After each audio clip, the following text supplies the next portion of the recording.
In 2022, I had the chance to get behind the wheel of an Audi RS3 hatchback, and I was more than just a little surprised of how good it was. It was so good, in fact, that I wanted more. So, the Audi RS3 Saloon. Is it any different? Is it better? Or is it worse? My name's Tom, and you're watching Paragon Cars. Let's find out.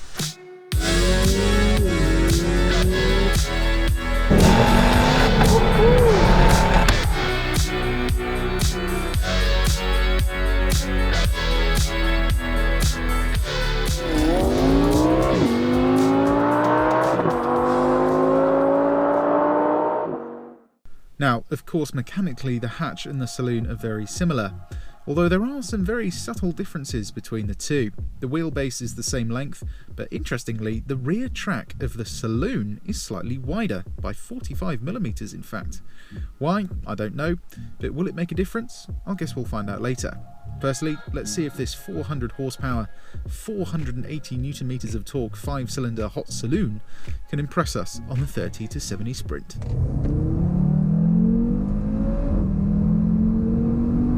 Well, after a few runs, the best time we managed was 3.49 seconds, which is blisteringly fast. It's amazing to see this little thing is almost keeping up with cars in a class above. The interior of the RS3 Saloon is always a lovely thing to look at. With the virtual cockpit, Alcantara wheel and B&O sound, there's plenty to go at. What there isn't plenty to go at though is rear legroom nor headroom. Unfortunately, due to the sloping roofline, you feel rather squished in the back. The driver's seat is in my position, and honestly, I wouldn't want to spend a huge amount of time back here. Move to the boot and it's more of the same, less space than the hatch. Even with the seats down, you get a much smaller boot, so for carrying a set of tyres or a new TV, the hatchback is the one to have. But form over function, am I right? Anyway, let's get driving. It's Audi RS3 time again, and this time we're reviewing an Audi RS3 Saloon. This car is already sold, so if you want to go and see me really drive one of these, then I'll put a link up in the top right hand corner for you. But anyway, is there any difference between the hatchback and the saloon driving around town? Well, of course there isn't. We're running on the passive damper setup, and it's this like perfectly judged, slightly sporty, but also very comfortable suspension system. Steering is nice and light. One thing I actually found pretty interesting is that, to me, the steering feels slightly lighter than in the Audi S3, which is kind of like backwards. You do have dynamic steering though, so when you do put it in dynamic mode, the steering weightens up quite a lot, and then you get that sort of like weird feeling where it goes quicker the more you turn it. Hard to describe, but I'll show you later. But for driving around town, it's this lovely, effortless, well, Audi really. The only thing you notice between this and something like even an A3 is just that grumble from the 5-cylinder engine. Even in comfort mode, you get a really nice throaty, guttural noise coming from the exhaust. And in terms of parking, this is where the Audi RS3 kind of becomes one of the best city cars you can possibly get, because it's still nice on the motorway, but it's small enough to be enjoyed and to live with around town. This car has a reverse camera and parking sensors front and rear. I do believe parking sensors are standard and the reverse camera is not, although I could be wrong on that. But there's definitely some options you have to tick to get parking aids in this thing. Also, one thing that really annoys me with Audis is they don't give you auto fold mirrors, even in an RS car. So you've got heated mirrors, but they don't fold themselves in when you park up. Pretty stingy that, isn't it? Anyway, out of junctions, we have the DQ500 dual clutch gearbox, which shifts gears pretty quickly, but from a standstill, it's not super duper responsive. It lets the engine rev and then puts the car into gear. Let me show you. Half throttle. Yeah, see what I mean? It's like a second delay before you get moving. Although that's not only the fault of the gearbox, it's mainly because the engine is pretty old school in the way it delivers power. It's big turbo, so you get a bit of lag, and then anything above about 4,000 RPM is where you really find the power. But anything below that, you do notice you have the rev around 2.5 to 3,000 to get any real torque out of the thing. Makes it more enjoyable though. Right, let's reset our MPG and see what kind of MPG we can get on the motorway. Last time, I think we managed 35.7 out of the hatchback, so it's going to be interesting to see if there's really any difference between that and the Saloon. I don't think there's going to be anything huge. Might get a little bit more, because it is very, very slightly more aerodynamic, but we'll see. Before that though, let's have a quick taste of the handling round roundabout. Okay, let's get ourselves into dynamic mode. You can use the favourites button on the steering wheel to do that, but I'm going to use that button today. It sharpens up the steering, Audi R8. Also sharpens up the throttle response and puts the gearbox into its sportier setting so it'll hold on to gears for longer. And also makes the exhaust sound very nice.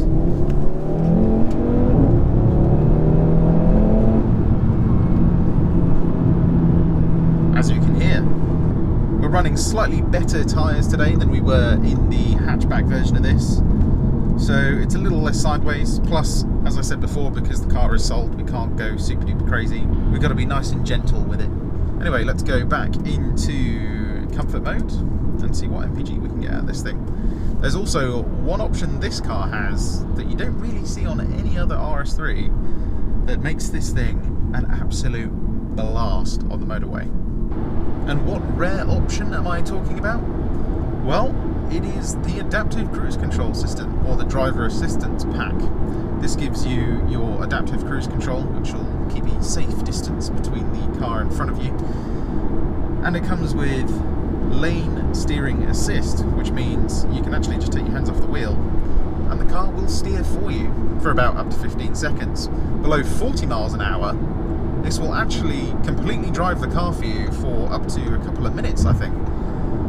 And it's one of the better systems out there. You know, it's a bit more reliable, like when the weather's bad or it's dark, it does just seem to work 100% of the time, which is really nice. And it does mean, for doing long motorway journeys like this, you're just relaxed.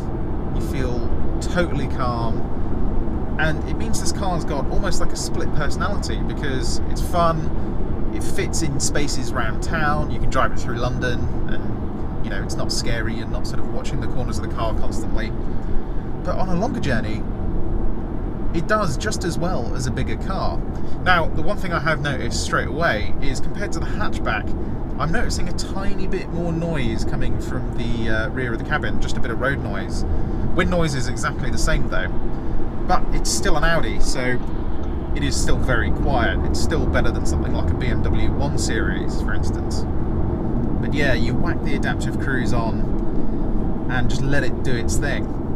And for motorways like the M25, this is where the system's really good, because you set it to like 75-ish miles an hour, because GPS speed will be about 70 still. And you can just chill out then. You're not having to think about speed cameras or anything like that. And you can actually set it so the speed camera recognition thing up here will see a updated speed sign on the M25 and will slow the car down to that speed. So it's pretty handy actually. And the next thing you can do, not many people know about, and that's actually change how aggressive you want your adaptive cruise control to be.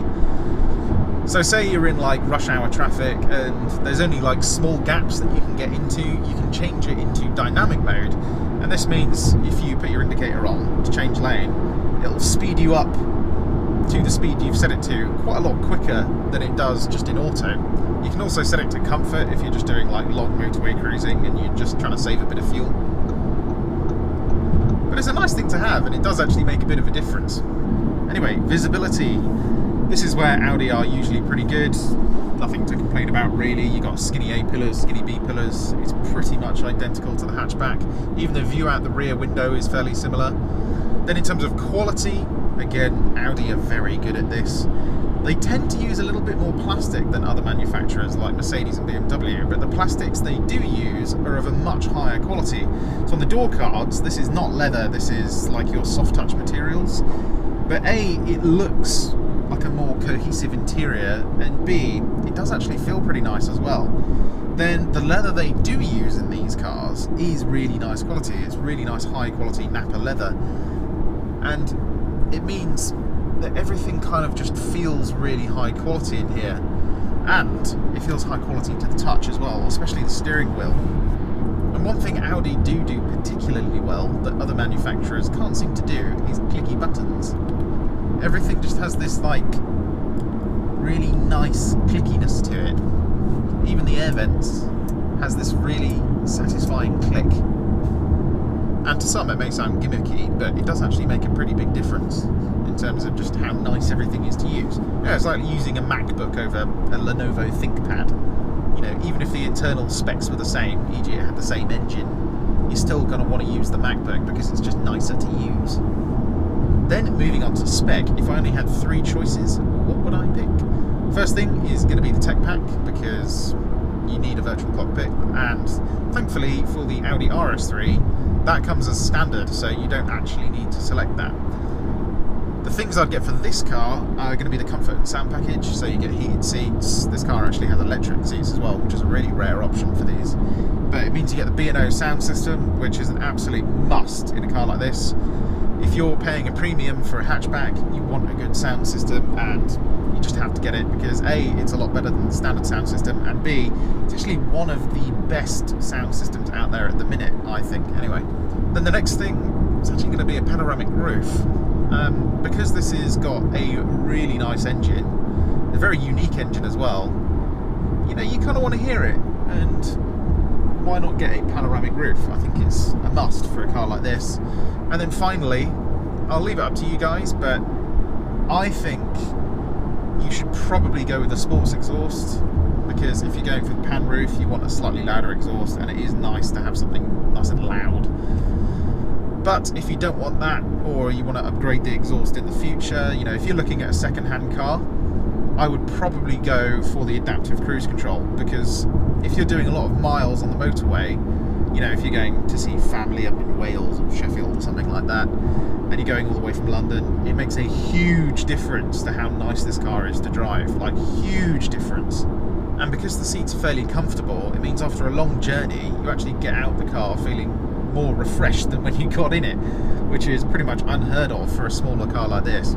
Then finally, wear and tear. This car is 4 years old now, coming up to 5 years actually, and this is where Audis are again very, very good. Things like the Alcantara steering wheel just needs cleaning. You just need to keep on top of cleaning it. It doesn't seem to wear at all, which is really nice. One thing people seem to fail to realise with these wheels is they harbour dirt very quickly, and they harbour a lot of it as well. So when you do clean them, you'll probably find there's a lot of like oils and dead skin build-up, which is what gives them that like matte or shiny finish. But get a sort of very soft brush, very gentle cleaner on it, and you can get it back to looking brand new in no time. Then the seats, they wear pretty well as well. Audis, I do notice the bolsters of the seats tend to get creased slightly easier than other manufacturers, but these ones are pretty good. It's mainly down to who's sitting in the seat and how much they care about looking after their car, really. Stuff like the dash though, this soft touch material they've made is like near indestructible. I've never actually seen a dash with any kind of wear on it in an Audi. You'd have to actively try to destroy it, I think. It's just a really well put together car. Unfortunately, the newer one, I've sat in the new A3, not the RS3, but there's definitely more hard plastics in the newer car. I don't know, because of that emissions scandal they had to sort of cut costs somewhere, but they've definitely gone down in quality a little bit. So I think this generation of Audi A3 is probably one of the better ones actually, because you've still got all the tech you want, and you've still got physical climate controls as well. I know you do in the newer one, but you've got nice knurled switches in this one, which makes it feel extra special. I think you can have a car like this for 20 years and everything can still be working, even this screen, because it is a TFT display, and those are known to last for a very, very long time. Anyway, a couple more miles on the motorway. What MPG are we seeing at the minute? Well, look at that. 37 miles per gallon out of a 400 horsepower hot hatch. It's pretty impressive, isn't it? Let's do a couple more miles and see what our final figure is. Well, look at that, 38 miles per gallon. I mean, you're not going to beat that, are you? 400 horsepower, and it's still an economical car at the end of the day. Like, that's not even economical for a performance car, that's just straight up economical.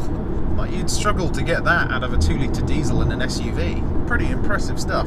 One thing I forgot to mention as well is that the suspension, the passive damper setup for this car is really well judged for the motorway.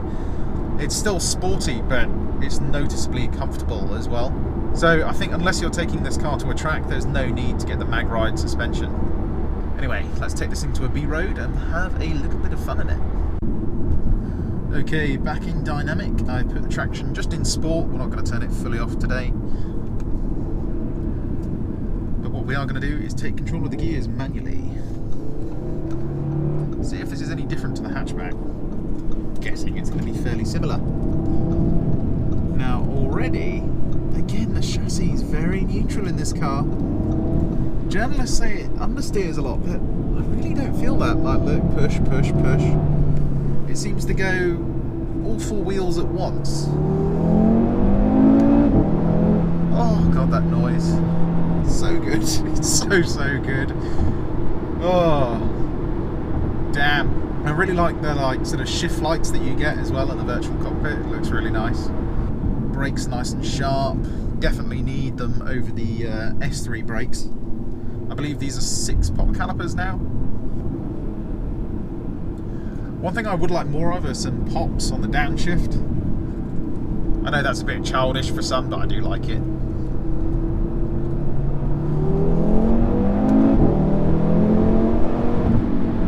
Just that noise. Above 4,000 RPM, this engine just comes alive. It goes from this sort of like warble to this thunderous thrum. It really is a rally car for the road.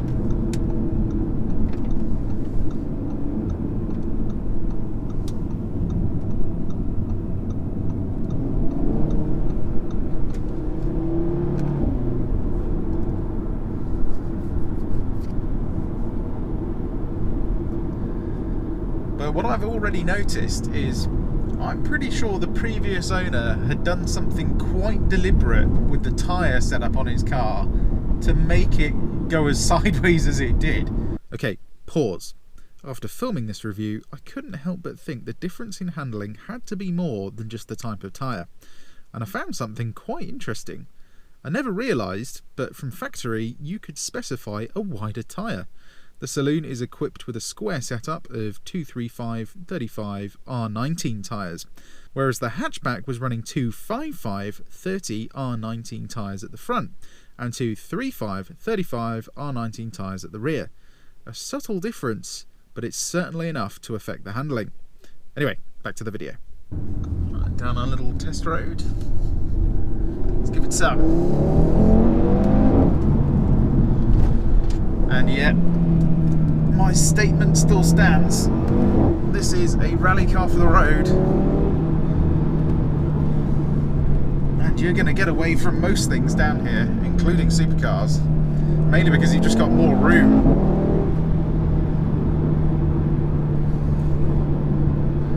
I mean, it's a serious bit of kit, this thing. You know, on a hill climb, this is going to be a beast. Whoa. There's just so much grip. Oh, what a beast. In conclusion then, the only thing I'd say is this: get some good 255 tyres on the front and leave some cheap ones on the back, and you'll be having just a tad more fun. The Audi RS3 still stands as one of my favourites, of which I never thought it would. So, if you're a proper car fanatic like me, don't just disqualify it for being an Audi. Go and drive one and see for yourself. As always, I hope you enjoyed this review. If you did, give it a like, and why not subscribe? Because not only can you see more content like this, you can see everything we have for sale. My name's Tom, and you've been watching Paragon Cars. I'll see you on the next one. Goodbye.